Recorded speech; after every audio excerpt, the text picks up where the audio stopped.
मुजफ्फरपुर में रविवार की शाम रेल सुरक्षा को लेकर एक बड़ी लापरवाही सामने आई है। यहां महज 1.5 घंटे के भीतर एक के बाद एक 3 प्रमुख ट्रेनों पर पथराव की घटनाओं से हड़कंप मच गया। पथराव की चपेट में आने वाली ट्रेनों में देश की premium train Pataliputra Gorakhpur Vande Bharat express भी शामिल है। इस उपद्रव में वंदे भारत एक्सप्रेस के 3 कोचों के शीशे आंशिक रूप से टूट गए हैं। मिली जानकारी के अनुसार रविवार शाम को उपद्रवियों ने मुजफ्फरपुर जंक्शन और रामदयालु नगर स्टेशन के बीच ट्रेनों को निशाना बनाना शुरू किया। सबसे पहले ट्रेन संख्या 26,501 पाटलिपुत्र गोरखपुर वंदे भारत एक्सप्रेस पर मझौलिया और खबरा के निकट जोरदार पत्थरबाजी की गई। पत्थरों की चोट से ट्रेन के 3 कोचों की खिड़कियों के शीशे क्षतिग्रस्त हो गए। इसके तुरंत बाद इसी रूट पर चल रही ट्रेन संख्या 15,550 पटना जयनगर इंटरसिटी एक्सप्रेस और ट्रेन संख्या 14,006 लिच्छवी एक्सप्रेस पर भी अलग अलग स्थानों पर पथराव किया गया। 1.5 घंटे के भीतर 3 ट्रेनों पर हुए इस हमले से यात्रियों में अफरा तफरी का माहौल बन गया।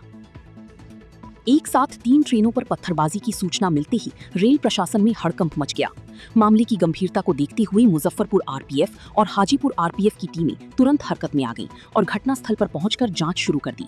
रेलवे सुरक्षा बल के अधिकारियों के अनुसार वंदे भारत एक्सप्रेस में सुरक्षा के लिहाज से लगी सीसीटीवी कैमरों के फुटेज को खंगाला जा रहा है ताकि पत्थरबाजों की पहचान की जा सके।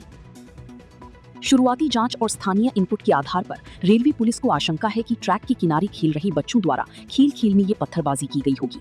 हालांकि पुलिस इस मामले में किसी भी अन्य साजिश के पहलू को खारिज नहीं कर रही है। आरपीएफ और स्थानीय पुलिस आसपास के गांवों में भी पूछताछ कर रही है ताकि इस गंभीर घटना के असली जिम्मेदारों को पकड़ा जा सके और भविष्य में ऐसी घटनाओं को रोका जा सके। जी, अभी सूचना आ रही है कि वंदे भारत के साथ 2 अन्य ट्रेनें जो एक ही समय में रामदयालु के आसपास से गुजर रही थी, वहाँ पर उन पर पत्थर चले हैं।